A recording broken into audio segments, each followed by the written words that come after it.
Humans are born with 5 basic senses from birth that allow you to function in this world. One of the first human senses acquired is hearing. It has been said that newborn babies can recognize their mother's voice from in the womb, followed by blurry images within the first few hours of life that eventually make up sight.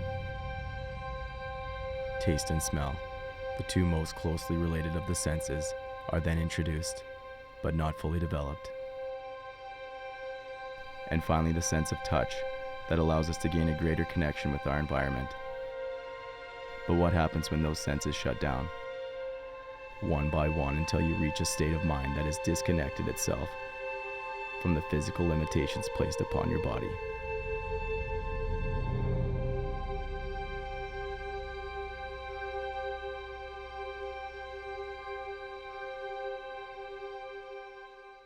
Well, floatation therapy was first brought about in the 50s. A lot of neuroscientists and different curious universities and whatnot were looking for what happens when we go to sleep, where does consciousness reside in the mind, and just how and so forth our mind works along with our bodies. Floating is 1,000 pounds of Epsom salt saturated in 11 inches of water in a light and soundproof pod. The density of the water allows you to float effortlessly in a skin-receptive neutral temperature, creating the sensation of floating. Before you arrive, you want to avoid any coffee, energy drinks, or other stimulants. You'll want to show up in a relaxed state. Avoid shaving the day of your float, as the salt could irritate your skin.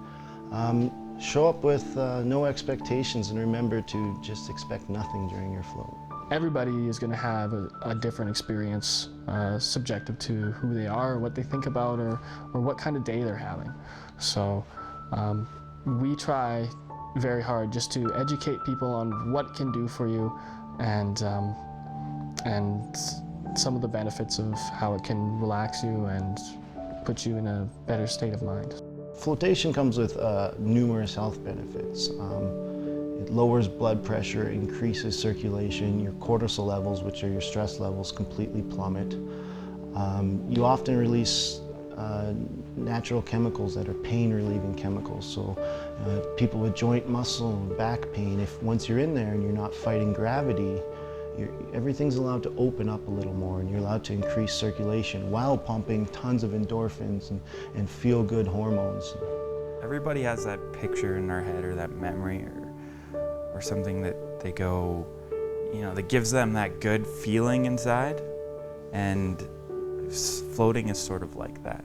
When I get in the tank, I can definitely, the first thing that happens is the lights go out and I can't see anything. After that, sound really comes into play. I hear my heartbeat, I hear my breathing, and I kind of play off that until I can definitely feel myself and my skin adjusting to the temperature of the water and letting that all melt away. And then once all my distractions are gone, I can definitely feel just that pulse of my heartbeat and the sound of that. And then just tuning that out helps me just find complete blankness. There are people that do see visual moving shapes, not necessarily complete hallucinations, but they might just be a tracer, like a little blue light or a little red strobe, just something that you can't see nothing. There's no sensory input. Your mind is creating something to see. So it's, some people often hear sounds or voices as well. That's just your mind. It's all your mind. Your mind's creating all of that. So they're not hallucinations that are scary or, you're going to have revelations. It's just you, a completely natural version of you.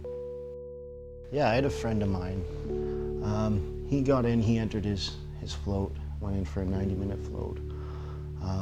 When he came out, I sat down and talked with him a bit, and he was saying when he got in, after he got relaxed and calm, he saw canvas. He saw a canvas with everything he had to deal with in life and all the situations. And he said almost as if he'd think of something, it disappeared off the canvas. And he said his whole float, he was just working out problems and situations. And by the end of it, he said he just saw a blank canvas. I believe the biggest benefits are for relaxation and stress relief. Also, a lot of people find it very helpful for cognitive thinking and enhancing creativity. The next day, next few days you're not as stressed out as much. Things that maybe stress you out normally, you sort of can like step back from and just sort of take it in a different manner. But normally it's just like the instant feeling of being relaxed, which I notice the most. It's on the verge of the sleeping and the non-sleeping, kind of in that daze where you find you have your dreams, or that brief moment where you can tap into your subconscious before you fall asleep. It's really hard to explain what nothing is. When you go in there, you're experiencing nothing. And it's a really hard thing to describe for someone who hasn't flowed or someone who hasn't experienced it. But that experience alone, seeing someone come out saying they're thoughtless or have thought of everything they needed to think of. It's helped me think a lot about how I react with different relationships and interact with many different people, and how I can make myself a better person. I'm left there with my body and my mind, and they feel, you're so still, it feels almost separate. I work with Lance, and I don't know, I just noticed like every day he was coming to work kind of happier. We seen that the closest place to float was 12 hours away either direction. So we then drove down the 12 hours to float, and our first float I was addicted. I didn't want to drive 12 hours every week, so we decided to make an effort to bring the float shack to central Alberta. I heard them talking about they were going to buy a tank, and then next thing you know the tank was showing up, and then next thing I know, I could come try the tank. It was a bit of a challenge getting it here. It took about 6 months to order, but after that we got it all set up and good to go. I basically have taken this on as a part of my life now, being part of the float shack, and Matt and Lance allowing me to be part of that. People in this community could really use something with use flotation therapy or the float tank as a tool for introspective insights. I think that's something in our society today, with everybody being so involved in always chasing the technological edge for the next thing, or always checking your emails and staying on top of things. It becomes very cluttered to find time for yourself, and this is something I believe everybody can benefit from. People that are skeptical of floating, we often tell them that it's once you're in there, it's a very comforting place. You're in complete control. You can exit at any time. You can float with the door open until you're comfortable and close it. You can leave it open the whole time. Once we are operating, we will have an open float tank as well for someone that's scared of being in an enclosed space. You can start out with an open face tank.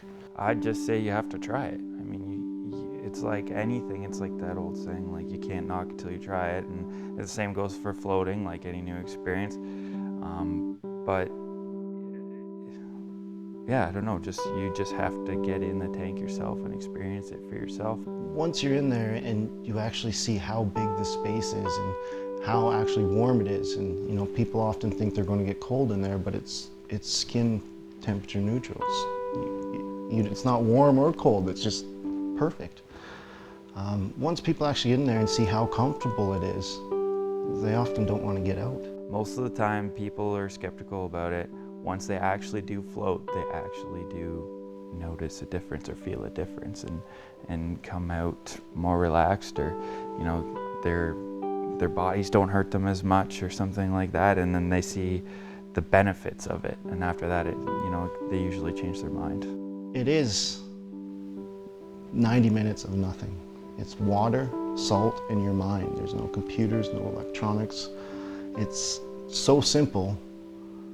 It's simple. It's crazy that in times of constant connectivity, people often lose touch with what's inside. We as humans have become accustomed to escaping our problems by focusing on the external. It's time we disconnect. It's time we sort our thoughts, our feelings, and our problems from the internal.